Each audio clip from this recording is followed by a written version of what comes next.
ऐसी कहानी जो न जाने कितने ही युवक युवतियों के साथ होती है। वो एक दूसरे से प्यार तो करते हैं, पर शादी, माँ बाप के आगे उनका प्यार हार ही जाता है। पर कुछ ऐसे भी हैं जो डटे रहते हैं और अंत में चलिए जानते हैं। एक ऐसी कहानी देखेंगे हम ऋषि की। एक दिन ऋषि के घर। बेटा ऋषि, तेरे लिए रिश्ते की ऐड डालनी थी पेपर में, जरा बता तो क्या लिखे। माँ, मुझे नहीं करनी शादी, प्लीज ट्राई एंड अंडरस्टैंड। मैं श्वेता से प्यार करता हूँ और क्या, चली गई है वो बेटा, अब उसका ख्याल निकाल दे दिमाग से। नहीं माँ, इस जन्म में तो नहीं। तो क्या सारी उम्र ऐसे ही अकेले रहेगा? अरे उसे तेरे पैसों पर ऐश करनी थी, वरना यूं छोड़ के जाती वो। खैर, हम तेरे लिए लड़की ढूंढ रहे हैं एंड दैट्स फाइनल। मैं शादी नहीं करूंगा, बस। देखते हैं बेटा, मैं भी माँ हूं तेरी, शादी तो करवा के रहूंगी। ऋषि पूरा दिन काम करता और छुट्टियों में अपने दोस्तों के साथ बाहर जाता। ये देखकर उसके माता पिता चिंता करने लग गए कि उसकी आगे की जिंदगी का क्या। फिर एक दिन, ऋषि सुन, कल तैयार हो जाना, तुम्हें कॉफी शॉप जाना है। क्यों? कल कौन आ रहा है? तेरे लिए लड़की देखी है छोटे, अब घोड़ी चढ़ने का टाइम आ गया है। मैं नहीं करूंगा शादी, आप सब मुझे छोड़ दीजिए।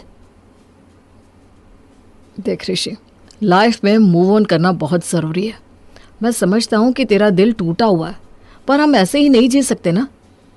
अच्छा तू एक काम कर, तू shaadikarlo.com डाउनलोड कर और उधर किसी से बात कर।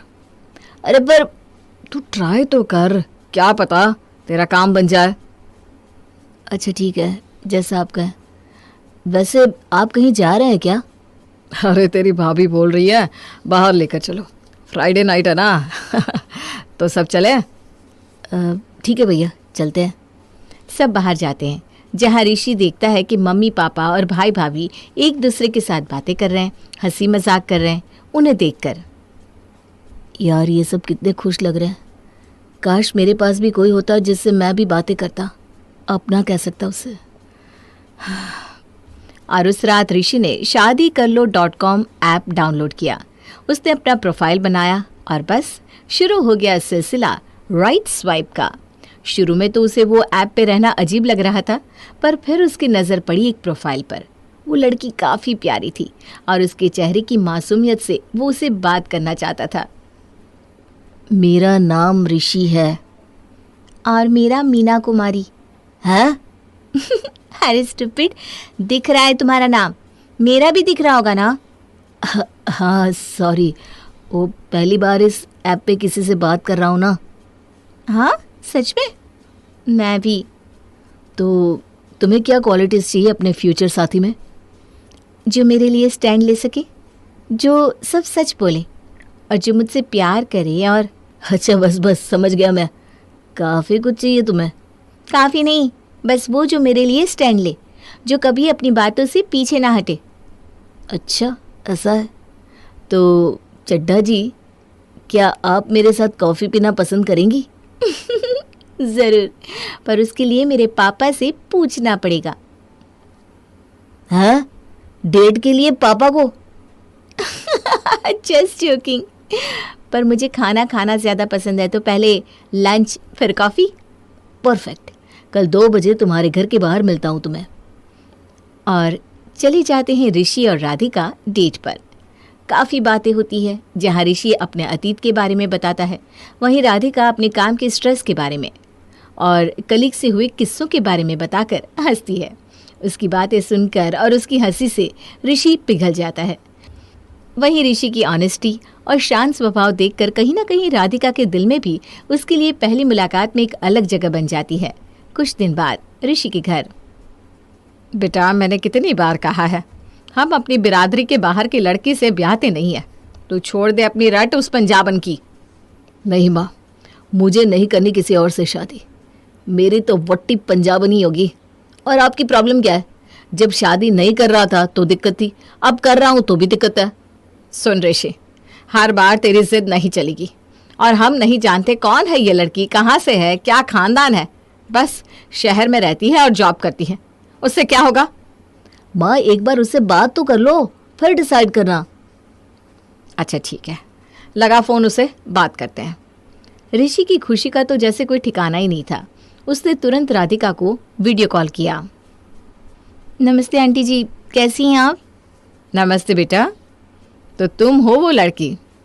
तुम्हें पता है तुम्हारी वजह से ऋषि सब काम धाम छोड़कर बस तुम्हारे साथ बातें करता रहता है। ये कोई तरीका हुआ है कि लड़का काम ही छोड़कर घर पे बैठ जाए? आंटी सॉरी अगर वो ऐसा कर रहा है, मैं बात करती हूँ ना उससे। अच्छा, मेरे बेटे से तू कल की आई छोकरी बात करेगी? अभी से ही अपने वश में करेगी उसे? तुझे पता है जब उसने तेरे बारे में बताया तब मेरे मंदिर में एक मूर्ति गिर गई। कितना बड़ा अपशगुन है जानती है? मैंने तो तभी ही सोच लिया था कि ये लड़की मेरे घर की बहू कभी नहीं बनेगी।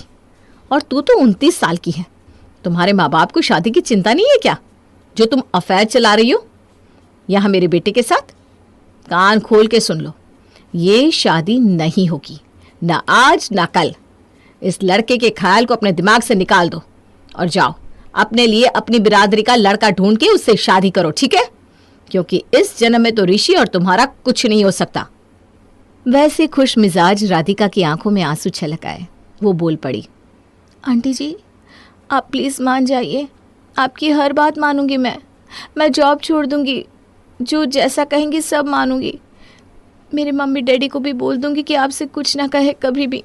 प्लीज़ आंटी, मैं हाथ जोड़ती हूँ आपके आगे, प्लीज़ मान जाइए। ये नहीं होगा बेटा, ऋषि के लिए मैं खुद लड़की ढूंढूंगी और उसकी शादी उसी से होगी। अगर आपका ये फैसला है तो ठीक है, आप ऋषि की शादी करवा देना जिससे भी करवानी है। मैं ज़िंदगी भर उसका इंतज़ार करूंगी और किसी और की तरफ देखूंगी भी नहीं। ऐसी गंदी बातें बोलते हुए तुम्हें शर्म नहीं आती? बताऊं तुम्हारे माँ बाप को इसके बारे में? जी ज़रूर, मैं उनसे इस बारे में पहले ही बात कर चुकी हूँ। कैसी बेशर्म लड़की है ये। मैं तो नहीं करवाऊंगी ऋषि से तुम्हारी शादी, बस ये याद रखना। जी ज़रूर, आपकी बात सर आंखों पर मेरी बात भी याद रखिएगा। मैं भी यही हूँ और ऋषि का इंतज़ार करूँगी। वो मूव ऑन कर सकते हैं अगर वो चाहते हैं तो, पर मैं तो यहीं रहूँगी। प्रणाम आंटी जी। रीना बिना कुछ बोले फ़ोन कट कर देती है। इतने में ऋषि के पिता आते हैं।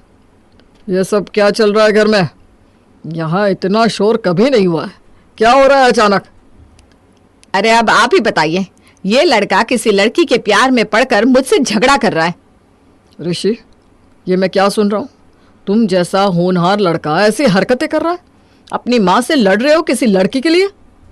डैड, अगर वो कोई भी लड़की होती तो मैं मना कर देता, पर यहाँ पर मेरी ज़िंदगी का सवाल है और मैं राधिका के लिए एकदम श्योर हूँ। बेटा बुरा मत मानना, पर तुमने यही बात पहली लड़की के लिए भी बोली थी और नतीजा देख लिया ना। नहीं नहीं नहीं, तुम डिप्रेशन से बहुत मुश्किल से बाहर निकले हो। मैं तुम्हें वापस उसमें जाता हुआ नहीं देख सकता।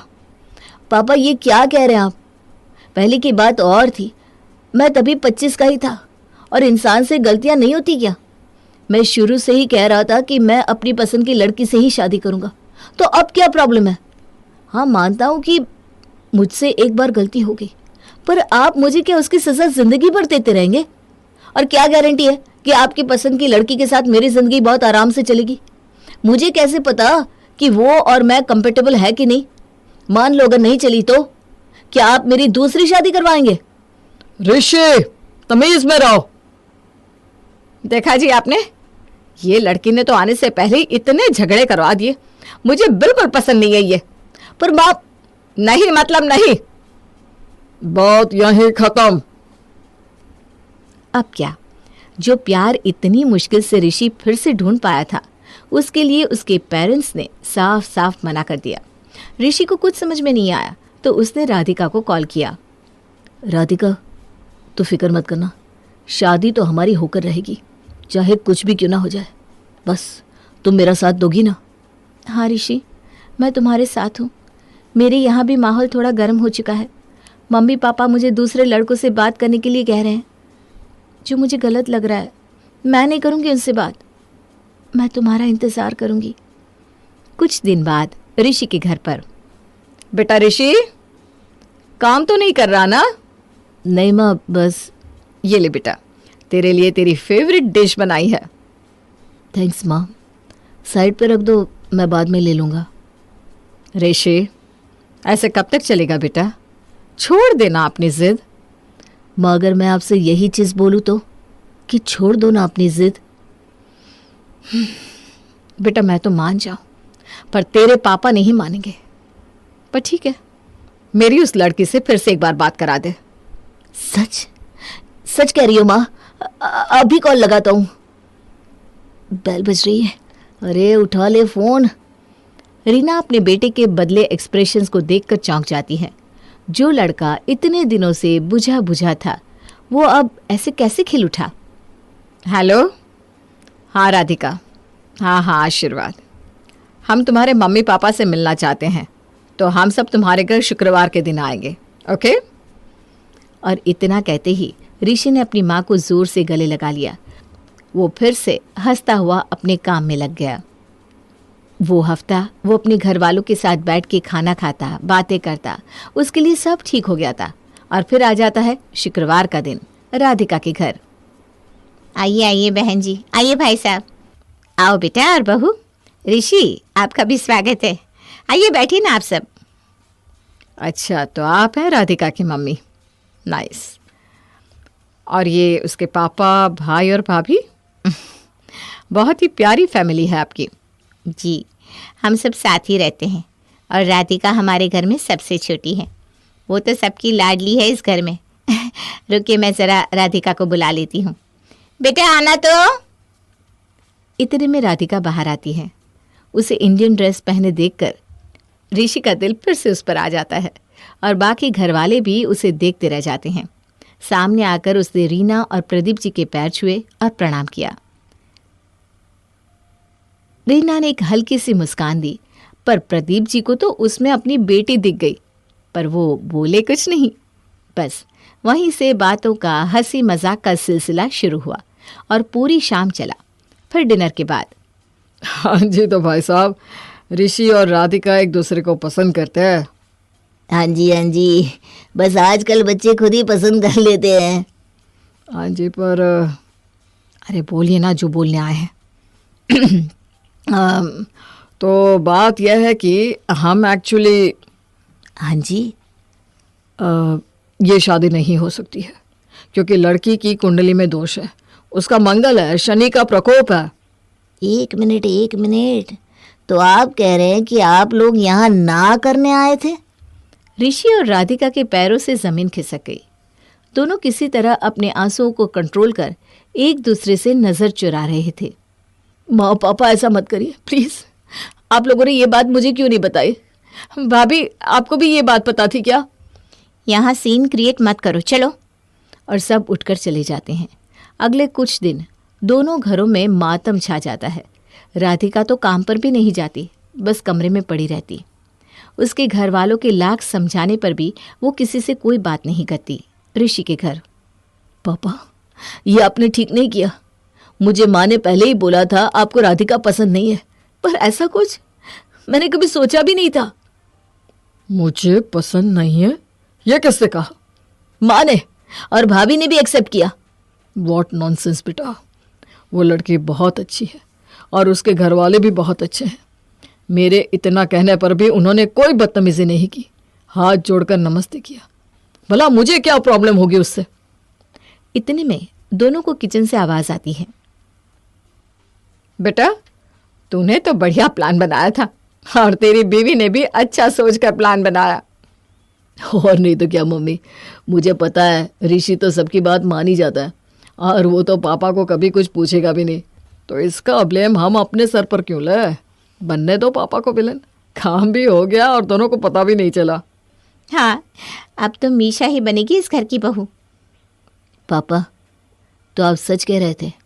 आपको सच में प्रॉब्लम नहीं थी इस रिश्ते से? हाँ बेटा, शुरुआत में थी, पर एक दिन तुम नीचे गए थे और फ़ोन घर पर छोड़कर गए थे। तभी राधिका का फ़ोन आया था और मैंने उठाया, उसे ये कहने कि वो तुम्हें फ़ोन ना करे।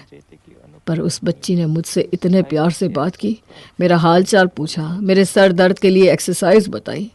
उसे पता था कि मेरे अकाउंट्स टैली नहीं हो रहे थे, तो उसमें मदद की। और मैंने तभी समझ लिया था कि ये लड़की बहुत ही नेक दिल है। बेटा, मैं तो ये सब तेरी माँ के कहने पर कर रहा था, क्योंकि उसने कहा था कि उसे ऐसी लड़की नहीं चाहिए। क्यों, ये नहीं बताया था। अरे पापा, ये भाभी ने भड़काया है माँ को। कैसे बोल रही है वो कि उनकी बहन मीशा इस घर की छोटी बहू बनेगी? पापा, मैं उस लड़की से हरगिज शादी नहीं करूंगा। बेटा, तेरा बाप हूं मैं। अब तू आराम से बैठ जा। तेरी शादी तो मैं करवाऊंगा, तू बस देख। अगली सुबह, ए जी सुनिए, मुझे आपसे बात करनी थी। अभी और बात बाकी है रीना जी। आप ज़्यादा ही बोल चुकी हैं। वैसे भी ऋषि की शादी की बात करनी है ना? हाँ जी, देखिए मेरी नज़र में ना एक लड़की है। मेरी भी, पर चलो तुम्हारी पसंद भी देख लेते हैं। शाम को मीशा घर आती है, टाइट सी छोटी सी ड्रेस पहने, बाल अलग अलग रंगों के, और एक्सेंट में उसकी एंट्री होती है घर में। हाय गाइस, पेरीपोना डैड जी, मॉम जी। बेटी, पेरीपोना झुक कर किया जाता है। अरे रहने दो, पेरी पोना में मेरा रोना निकल जाएगा। दीदी कहाँ हो? अरे मीशा, मैं यहाँ हूँ। अरे मुझे छोड़ो ना, सबके साथ बैठकर बातें कर लो। Oh God, okay. Hi aunty, hi uncle. हाँ हाँ, हाय हाय। अच्छा बेटा बताओ, तुम्हें घर के कोई काम आते हैं क्या? खाना बनाना, सफाई वगैरह? आओ। मेरा मैनिक्योर खराब नहीं हो जाएगा आंटी? नो वे, मैं घर में काम नहीं करती। उसके लिए सर्वेंट्स होंगे ना? हाँ वो तो है हमारे घर में, पर बेटा कभी तो उठ के कुछ देखोगे ना। इसलिए नहीं कि तुम लड़की हो या बहू हो, पर जहाँ रहती हो वहाँ तो सब ठीक है, ये देखना भी तो तुम्हारी जिम्मेदारी है ना। देखो आंटी, मैं घर में एक चम्मच नहीं उठाती है कि और बाकी काम जो है वो पहले दीदी देखती थी, अब मेरी मॉम देखती है। I hate all these jobs. And please, ये घर घर क्या लगा रखा है? हाँ, मैं कोई नौकरानी नहीं हूँ जो घर देखूंगी। मुझे बस आराम से अपनी ज़िंदगी निकालनी है अपने हस्बैंड के साथ। न नौकरी, न घर का काम, न बच्चे, बस वो और मैं हाथ दिखूंगी अपने पति के लिए, और हम वैकेशंस पर जाएंगे, शॉपिंग करेंगे, बस चिल लाइफ। बहू, ये है तेरी बहन जिससे तू मेरे ऋषि की शादी करवाना चाहती है? तो अभी इसे बोल मेरे घर से चले जाए। अगर नहीं बोल पाएगी तो तू भी साथ में ही निकल जाना। मुझे ये सब बकवास इस घर में नहीं चाहिए, समझी? जहाँ ऋषि के घर ये सब चल रहा था, वहीं राधिका के यहाँ। क्या करे, हमारे यहाँ लोगों ने ऋषि को देखा है राधिका को घर ड्रॉप करते हुए। अब सब पूछने लगे हैं कि वो लड़का कौन है, कब है शादी। क्या बोलूँ सबको। राधिका, हमने कहा था कि तुम ज़्यादा मत मिलो उस लड़की से। अब देखो। राधिका बेटी, हिम्मत मत हारना, हम सब ढूंढेंगे कोई रास्ता। अब एक ही रास्ता है, राधिका की कहीं और शादी करवा दे। नहीं पापा प्लीज़, मैं हाथ जोड़ती हूँ आपके सामने, प्लीज़ ऐसा कुछ मत करिएगा। मैं नहीं निभा पाऊंगी किसी और के साथ। मैं ऋषि से ही प्यार करती हूँ पापा। मैं जानती हूँ कि कोई बेटी कभी अपने माता पिता के सामने ये सब बातें नहीं कह सकती, पर आप प्लीज़ प्लीज़ समझिए, मैं ऋषि से ही प्यार करती हूँ और मैं सच में उसका इंतज़ार करूँगी, चाहे जितने दिन, महीने या साल लग जाए। प्लीज़ पापा। राधिका इतना कहकर फूट फूट कर रोने लगती है, पर तभी अंदर एंट्री होती है ऋषि और प्रदीप की, ऋषि के भाई भाभी के साथ। चड्ढा जी, हम आए अंदर? आप आइए आइए। जी, ऋषि की माँ आना चाहती थी पर वो बीमार है तो नहीं आ पाई, पर रुकिए। इतने में वो वीडियो कॉल करते हैं। फ़ोन पर ऋषि की माँ थी। नमस्ते आप सबको, सॉरी मैं नहीं आ पाई। मुझे बस इतना कहना है कि मैं समझ गई मैंने क्या गलती की थी, और देखो आज मुझे ऊपर वाले ने उसकी सज़ा भी दे दी। आज शुगर की वजह से मैं बीमार पड़ी हूँ। किसी की बातों में आकर समाज के बनाए ये जाति और बिरादरी के चक्कर में फंसकर मैं अपने बेटे के लिए हीरे जैसी लड़की को ठुकरा रही थी। बेटा राधिका, मेरा बड़ा बेटा और बहू तुमसे कुछ कहना चाहते हैं। हमें माफ़ कर दो राधिका, मुझे अपनी साली की शादी करवानी थी ऋषि से। और ये मैं अपनी पत्नी की बातों में आकर कर रहा था। हाँ राधिका, आई एम सॉरी। मुझे लगा मेरी बहन आएगी तो मेरा रुतबा और बढ़ जाएगा इस घर में, पर नहीं, तुम ही हो वो जो ऋषि के लिए सबसे बेस्ट हो। चड्ढा जी, हम खुद आपके दरवाजे आए हैं आपकी बेटी का हाथ मांगने, तो बात पक्की? पूरे घर में हल्ला मच जाता है। राधिका बड़ों के पैर छू के ऋषि को गले से लगाती है और पूछती है, वैसे ये सब हुआ कैसे? वो किसी और दिन के लिए रखते हैं। फिलहाल तो आपका स्वागत है होने वाली मिसेस शाह।